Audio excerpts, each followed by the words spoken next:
The Inner Circle and the Pinnacle is the best thing going in AEW right now.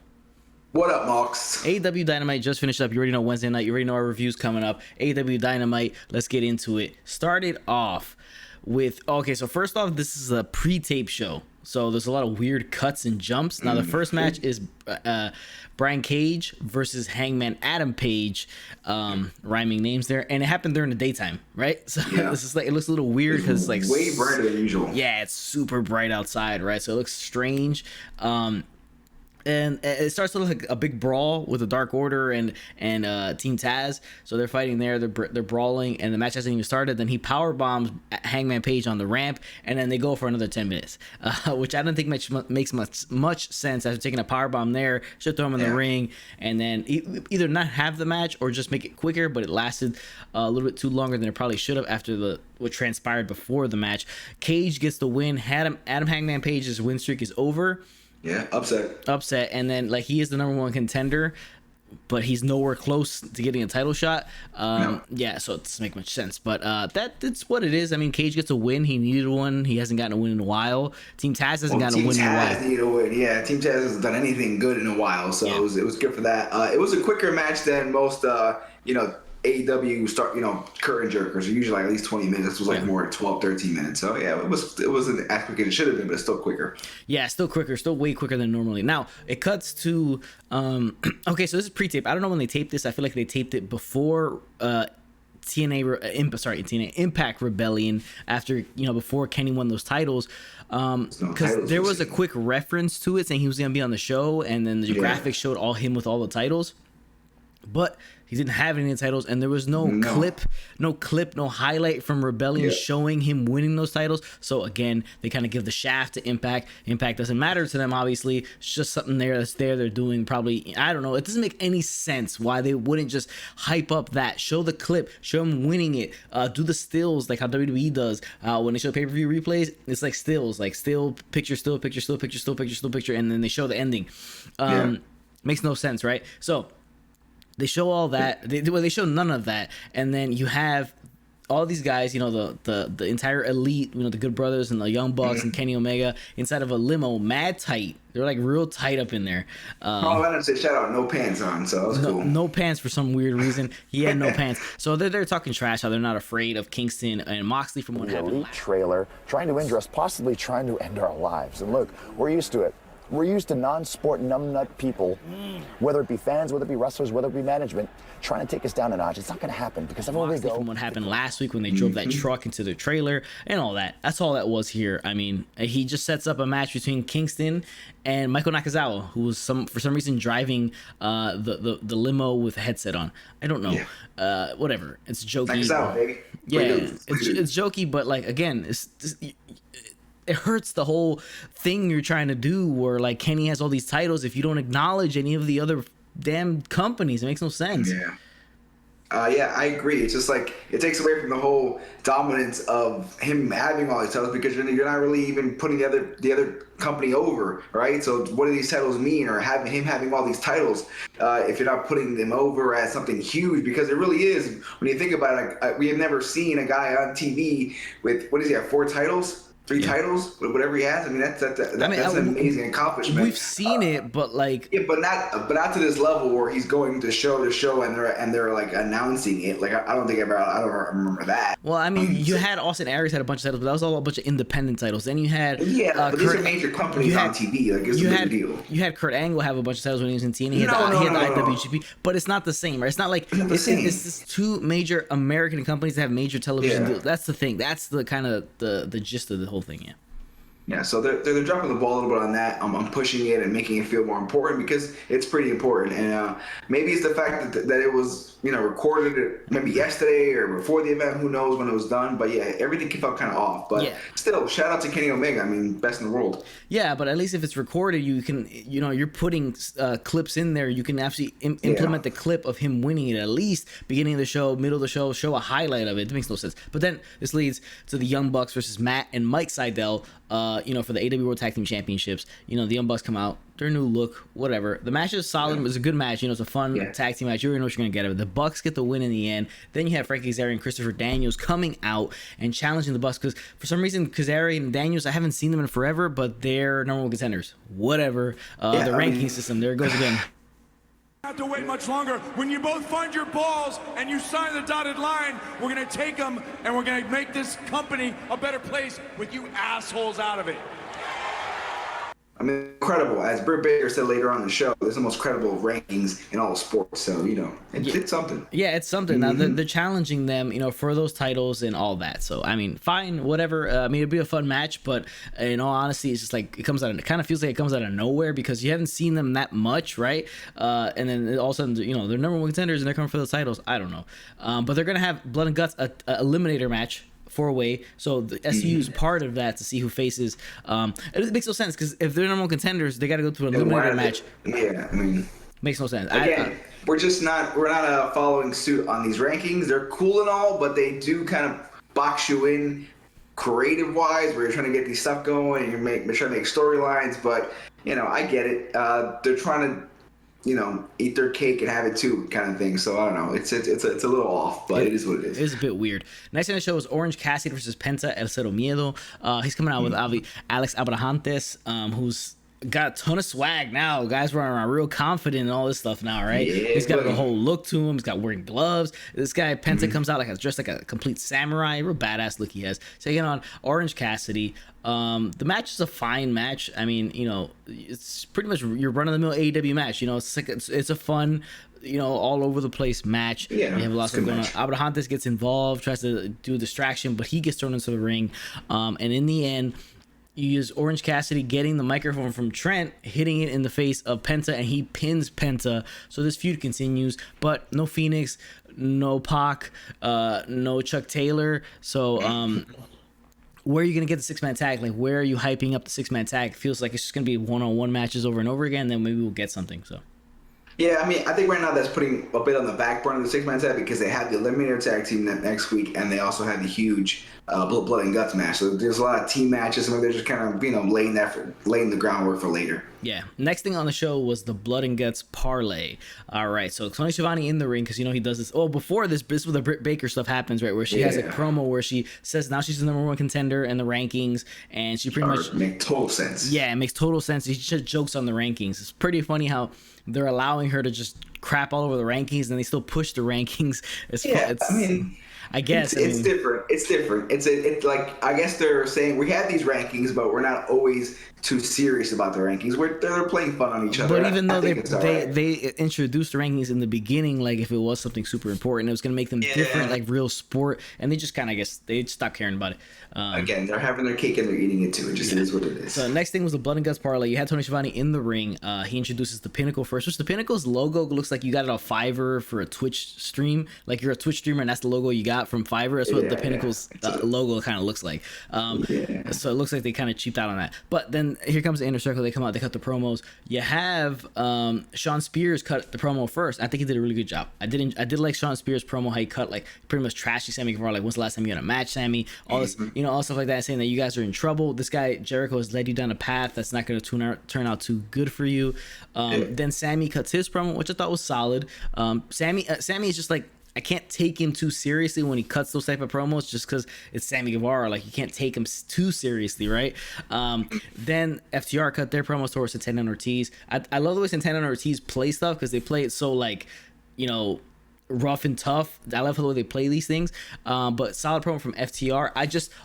You're going a little bit too heavy into the whole, like, I'm going to kill you, you're going to be dead type of thing because, like, how far are they going to go in the Blood and Guts match that you playing up all this, like, I may not leave here alive, I'm going to die in there, I'm willing to die in there, I'm going to kill you, I'm going to do this. It's a lot, right? You build that up a lot, and how far can you really go with it? But he brought the kids in. He brought Santana and Ortiz kids into it. So it was solid. It was good stuff. It brings up the emotion of it. It's just, I would fall back a little bit too much on like the whole death thing because we all know nobody's going to die in there. God willing, nobody does die in there. A crazy mistake. Then you have NJF cut his part of the promo saying he's going to take Jericho's spot by beating him in the Blood and Guts. Jericho takes the mic from him and he cuts another knock it out of the park promo. Like 3 weeks in a row, this guy's doing this. Jericho, what do you expect, right? Family, how long have you known these jackoffs for? 3 months? This family has been part of AEW since day one. This man had my back when I was threatened assassination in Abu Dhabi in 2012. Right? So he cuts a tremendous promo talking about he doesn't deserve, he has to earn a spot, he has to earn the spot. Talk about WCW time, he talks about his time in Japan, Mexico, and Germany, all this stuff. He had to pay his dues, and basically they are blood and guts. The Inner Circle, he runs down the line, everything they've done for them, for each other, they're a family, they're together, and that was it. But it's the best stuff on the show by far, and maybe to a fault that it makes everything else on the show feel less than and feel not as important, right? Because it's kind of the Roman Reigns effect. Roman Reigns is like the hottest thing on the show, the best thing on the show. You're waiting for him, and the rest of the card suffers because you're just kind of waiting for this part to come out, and that's what you get here. Yeah, I mean, you said it the best. I mean, we're just kind of ready for the match. Like, let's go. It's been a lot of promos last few weeks. They've been really good. I think it's been, good to really good promos. There hasn't been anything bad about it. So it's time to get it going. This was fun. This was good. It added to it. We're going to see someone die. Probably not. We're going to see some blood. We're going to see some guts. We're going to see a crazy match. This is basically a year in the making. I know it's not like the same teams, but the Inner Circle has been trying to have this match with somebody for at least a year now. So it's finally going to happen. Hopefully, God willing, it will happen in a week from today. So I'm excited for it. And the promos did what they had to do. They got excited for it. We're ready for it. It's time to get the match going. Yeah, it's time to get the match going. We're going to get it next week. It's going to be good stuff. They got it. I want to see how far they're going to go. It's going to be like an hour and some change long match. They have other matches. I read previously that they were going to do, it was just going to be all one match show, but they are adding other matches in there. So we'll see those other matches play out.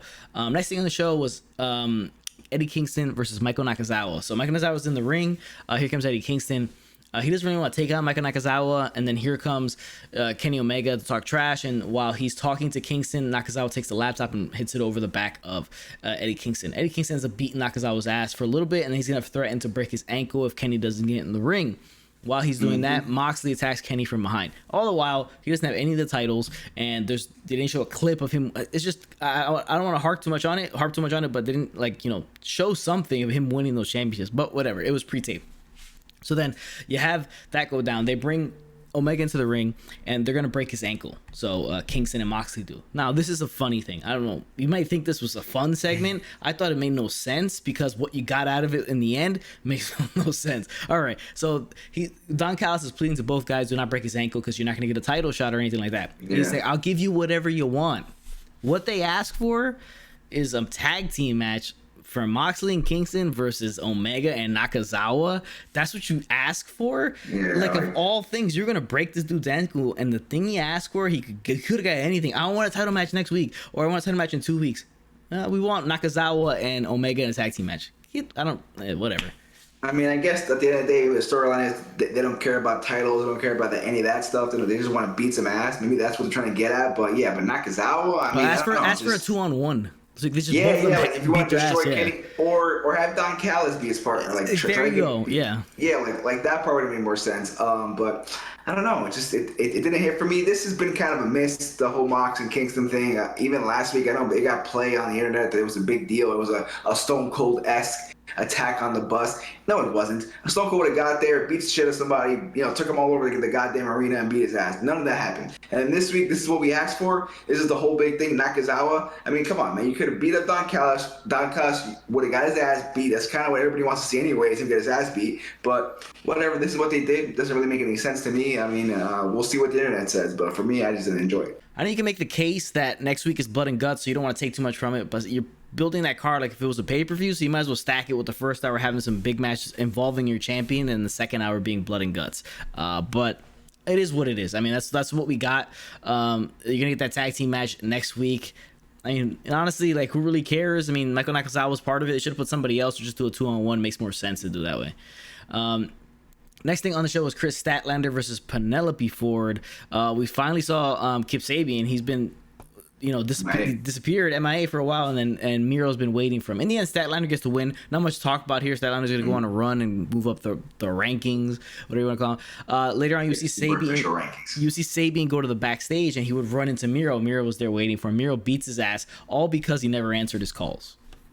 Well, good, because I want to see Miro kind of make a run by himself and do something interesting besides playing video games. Yeah, true story. But like the reason behind it is just kind of funny. He's like, "Oh, you didn't answer my calls," and he just beats his ass. He pretty much breaks his wrist, and then kind of hugs him and holds him and says, "I forgive you," and he just leaves. So whatever. Next thing the show was a Nightmare Family.